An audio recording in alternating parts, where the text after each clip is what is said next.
Alright, sorry, I'm in the dark. In the parking lot, of course. Oops.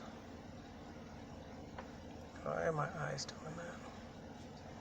They look like they're wet. Anyway, just doing a real quick update. It's been a hard couple weeks, and I had done another video, but it was taking too long to upload, and it was taking most of my space. It was over 2 gigabytes.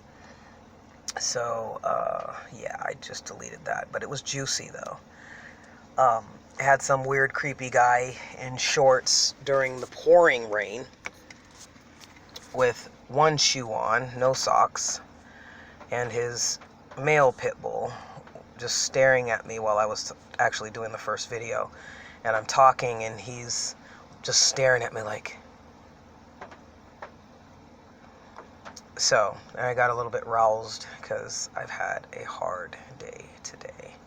And it's 4 hours later, 4.5 hours almost later, and still just kind of reeling from it. So, there's a librarian was shot and killed by a patron who she had banned a month ago, 2 months ago. And so everybody here has been nervous, understandably. And I'm feeling it, so I'm absorbing their nervousness and being, the grieving, the fear, the anger, the hatred, the whatever, and so I'm feeling it. And also I've had Ogre from Benicia, the DJ. She makes frequent trips up here to Sacramento from Benicia, or down here from Benicia to Sacramento. And I can always tell when she's around. So I've seen her, and I've seen her about 4 times since I've been living in the van and working this new job. So she doesn't scare me, because I'm the one that, after she spit on me and told me this is why people hate niggers, even though she had like 5 different color of Obama t-shirts. So, but she's not a racist according to herself.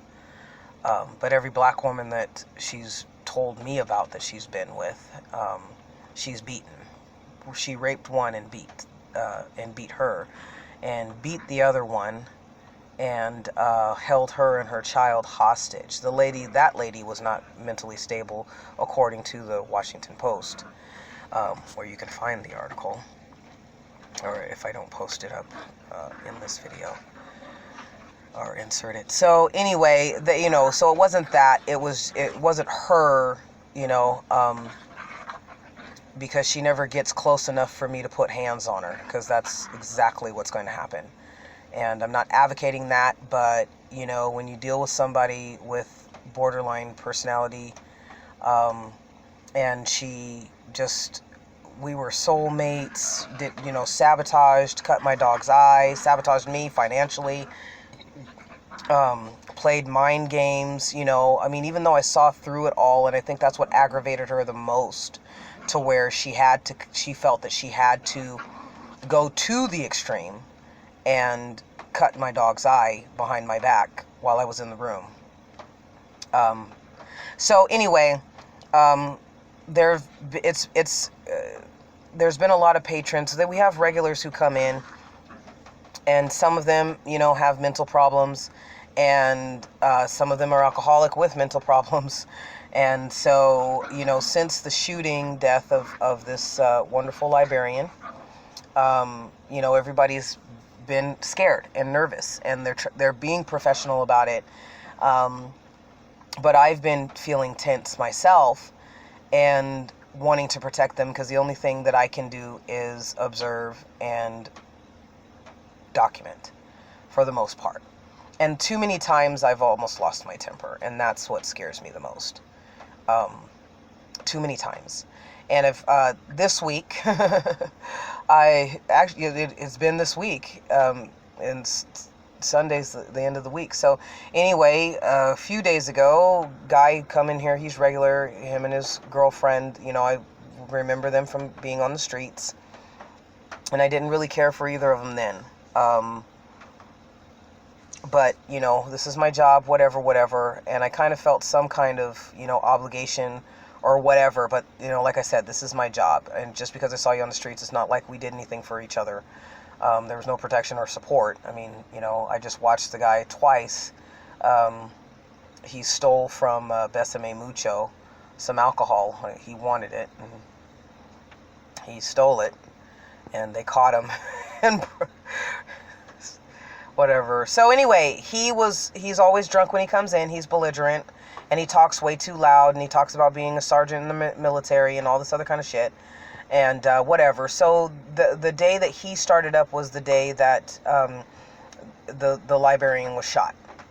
Or the day after the librarian was shot. And yeah, I wasn't even on work. It was my Wednesday. And I wasn't even on shift. I was actually doing homework. And you know, the other guard wasn't really being attentive. But, you know, she's doing what she's doing. You know, she hasn't been at this site for too long. The other guy, I don't know what happened to him. He just disappeared. I guess they didn't want him. I guess somebody complained because he was having too many conversations. And I, you know, have to cut myself back from socializing and doing my job. And, you know, and I'm aware of that. So anyway, you know, I had to end up, you know, banning him. Or until I told him, don't, you know, you're not coming back for 24 hours. You know, this is getting to be too much. And then he came back, and then he tried to get into the women's bathroom where his girlfriend was, and calling her a dope fiend and all this other stuff. And then the next day, there was, you know, somebody else. And then today, there was two people. An African guy who kept looking at me, you know, and he was just looking at me. And so I finally approached him because I thought, well, maybe he doesn't know how to say, can you help me? Or whatever, you know, because he didn't look like he just was focused on me, and it was creeping me out. So I approached him. That's basically why, because he was creepy. And I wanted to nip it in the bud. Whatever it was going to be. Anyway, it escalated into him telling me how to do my job and that he didn't have anything. So what if he's looking at me? He can look and da-da-da-da and da-da-da, you know, and whatever. Because a lot of times, you know, the patrons will look at me and then I'll be like, okay, do you need help or something? And they usually do. So I wasn't off. But I get tired of people telling me how to do my job, especially if, you know, you're not working with a full deck. So once I threatened to call the sheriffs, it gave him, you know, an ultimatum. Either you sit back down. I gave him my captain's number because he wanted to talk to my supervisor and that he could sue me and all this other kind of stuff. So if you want to sue, go ahead and sue. But you have no grounds. So when the police were going to get involved, then he said, no, you don't need to call the police. Okay. So go sit down. This is not a discussion. You know, this is not a debate. So that happened. And then the last one was like the end all. And I tell you that I couldn't control it anymore. I couldn't control my frustration. I could not control my words. In my head, I was like, okay, you can't, you know, just keep yourself in order, right? That's what I was saying in my head, but my mouth was already moving. So, you know, if she wants to buy, you know, write a bad review. I gave her my number. I know she, you know, I didn't give her my number, but I gave my number to the operator. And so I know she got that and whatever, you know, my name. I don't care. I'm so sick of people like her. But she came dressed in flip-flops. It's raining, you guys. It's raining. It is pouring rain. It just let up. When I did my first video, the rain, you could hear the rain on the van. It was so hard. It was coming down hard. So when it first started, you know, when it started, she was out here. I told her to move from the delivery area because they had mentioned to me before my shift that, hey, you know, we've had people who've, you know, with knives and whatever. So I'm like, okay, you need to move. She's like, okay. And then she came in here, so that was fine. She was just in the entryway. She didn't even go into the library, which she could have. So, but what got me was her outfit. So she's wearing something that a little child would wear, a pink nightgown that did not fit her. And I think all she had was panties on. She had a blue and white shower cap on. She had a hoodie on and one of those old school bomber jackets. And was, whatever. So, but anyways, when she started cussing and I was walking around trying to get this license plate from the African dude to, get all, because now, we're supposed to get as much information as we possibly can just in case something does happen. And because that is the fear, they don't want to ban people now who are belligerent and aggressive and violent because they may come back. And so, in my opinion with that, the police aren't doing too much, and I can't do too much.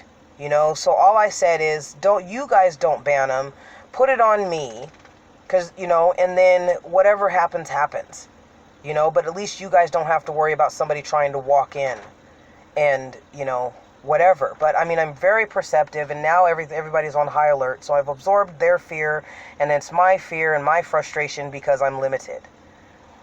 So anyway, she starts, yelling and talking to somebody on the phone. You're not going to do this to me. And I'm like, ma'am, you need to calm it down. Fuck you. Fuck that. I'm not about to calm it down. And I'm not leaving the premises either. Like she could already, it's like, no, well, dude, you got to leave the premises. Do you live across the street or something? Can you just go? Because I'm thinking you're in your nightgown. You're in your nightgown dressed like you're ready for bed. So why are you, I just assumed that she lived really close. No, then she starts, so when the sheriffs finally came, because she had went into the library and hid in the bathroom for about 10-15 minutes. And then comes out and starts cussing me out again. And that's when I lose it. That is when I lose it. I did lose it. Because I was like, you're not, I said to myself, I said, you know what, I'm so fucking tired of people talking to me like this. I was like, I ask you a simple fucking, question. You can't answer it. You're acting like a fucking 3-year-old throwing a goddamn temper tantrum. And so, hey, whatever, write me up, do whatever you got to do. But I'm so tired. It's amazing at a library. But, hey. So sheriff came and she's like, oh, well, I live all the way over on Willerga. Well, Willerga is all the way up north. That's at least 45 minutes away. It's far. So how she got her ass down here, I have no idea. But she shut it down and shut it up. But when the sheriff came, because I don't think that she thought that the sheriff was going to come. And you talking to me all crazy, taking my pictures, and I got video of you and all this. I don't give a fuck if you got video of me. I really don't. I don't care. I'm doing my job. And so anyway, got all her information too. And I think she was scared when she was leaving, because her ride gratefully showed up, because I'm grateful while the cop was still here. I'm grateful because I think today, you guys, I was about to lose it. Like really lose it. Like I lost it on Ogre. When she, spit in my face. I don't like it when people are rude. You don't have to talk down to me. I am rude sometimes, but I'll make it up. If you approach me about it, I'll make it up. But it was just a really freaking hard day because I'm so tired. As a security guard with this company, I'm not getting paid enough to do this. There was another company and I was doing something. I went to the gas station to go get some hot cocoa water. And, guy in the Legion, he had another, security suit. And I was like, hey, how much do these guys pay? He's like $13, $15 an hour to start. And they need people. And I'm like, damn, and I can do patrol. I don't have to be on my feet. Pardon me, for 5, 6, 7 hours. That's great. So, but my heart is here. This is where I started out. I went around when we first became homeless and we're living on the streets. It was first 3 days, and then we got into I got my check, and so we got into the hotel. But this is where we were. We were the ones sleeping in the delivery area, you know, and it was raining the one of the nights, you know. And I tried, you know, I mean, I was literally walking all fucking night because I just didn't know, you know, homelessness was new to me. And, I mean, I've been homeless before, but not homeless, I mean, this is a stretch, like, this was going to be the long haul, you know. Fortunately, though, we got in with Tammy and them, and then they acted crazy and freaky. And I saw her the other day, too, and I thought about just telling her that, you know, how grateful I am that she helped us, but I already said that.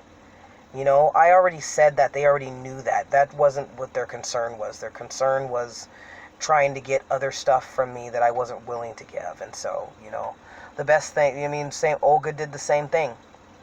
The best way to get somebody to do what you want them to do is to put fear into them. But since I'm not, even through fear, I will still come out swinging. It's just, I'm not backing down. Especially when I'm right. When I know I've done nothing. When I know that I've gone above and beyond to show my gratitude. So anyway, it's just been hard. It's just been a freaking hard 2 weeks.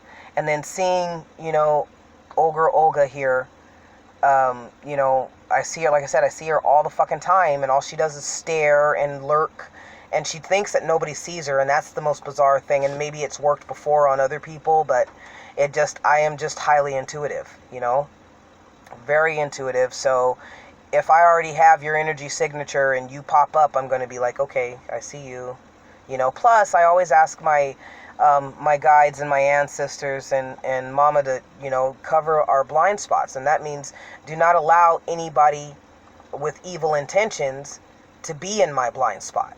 Put them out in the open. And actually, a lot this week, people were made known to me. So I have no idea, you know, as I said, Sacramento is the weirdest place that I have ever been besides Olympia, Washington. I think Sacramento has got to be the worst, though. Olympia was the most intense and my first introduction to that level of evil is all I can say.